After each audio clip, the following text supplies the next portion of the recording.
A wave of grief and hope sweeps through Genoa City on the young and the restless.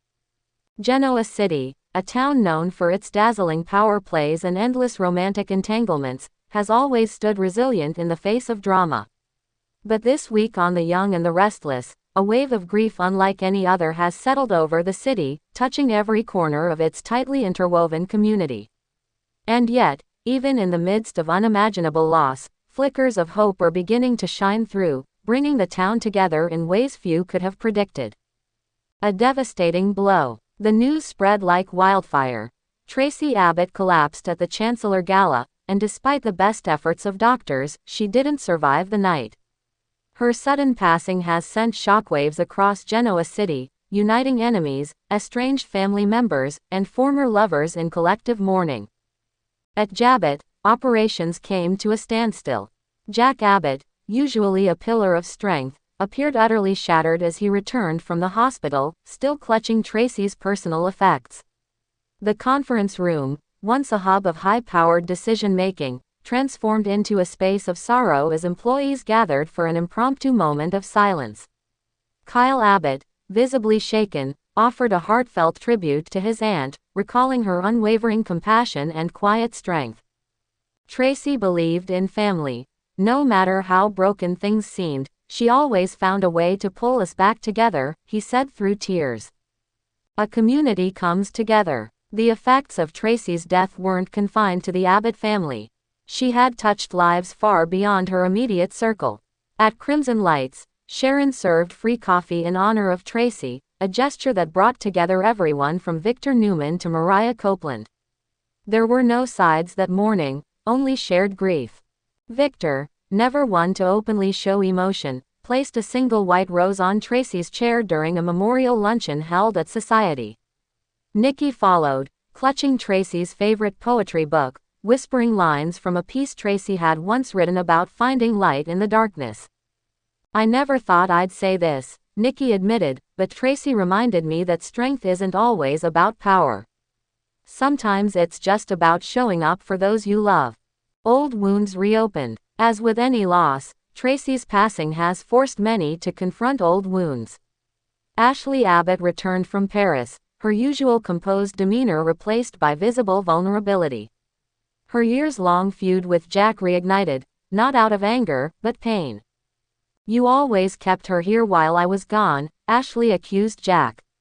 "And now I don't even have one last goodbye." Their argument, however painful, may be the first step toward healing decades of sibling tension. Elsewhere, Jill Abbott found herself reflecting on her complicated history with the family. She confided in Lily that despite all the rivalries, she always admired Tracy's ability to forgive.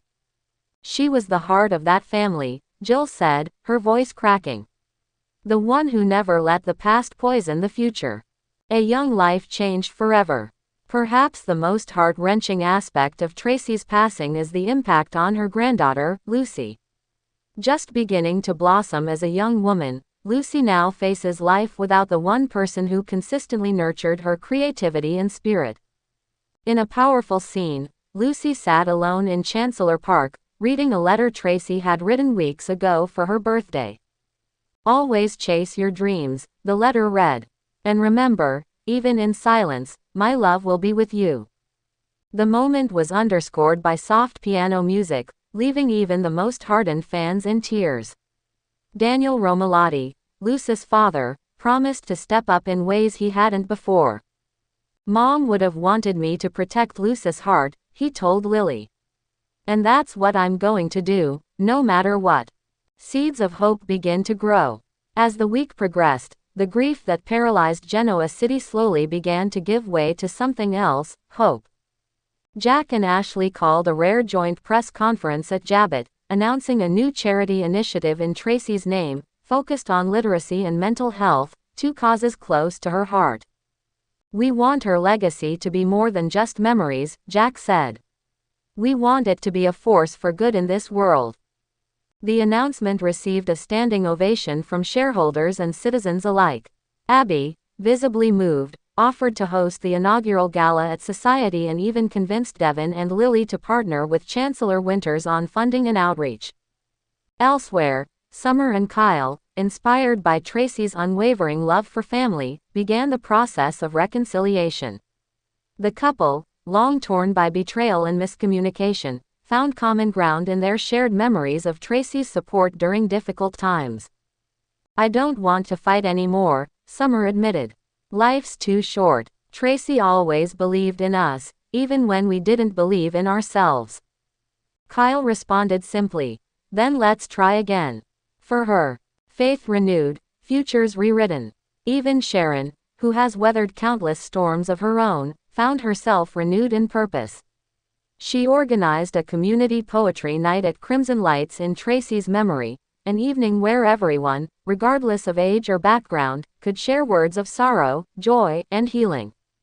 The event was a resounding success. Young and old stood before the mic, some trembling, others radiant, as they poured out their hearts. Nick recited a poem Tracy had once given him during one of his darkest moments, and even Adam showed up, not to scheme or provoke, but simply to listen. "Grief doesn't end," Sharon reminded the audience. "But neither does love. A legacy that lives on."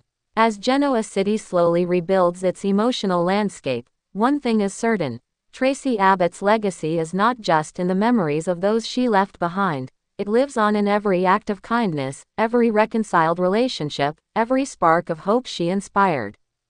Her portrait now hangs in the Abbott mansion, framed in soft gold, surrounded by fresh lilies and handwritten notes from loved ones. It's more than a tribute. It's a daily reminder that in a world of chaos and conflict, there are still hearts big enough to heal it all. In the end, The Young and the Restless delivered not just another storyline, but a masterclass in emotional storytelling. Tracy may be gone, but she left behind something powerful: a city changed by love, united by loss, and moving forward with hope.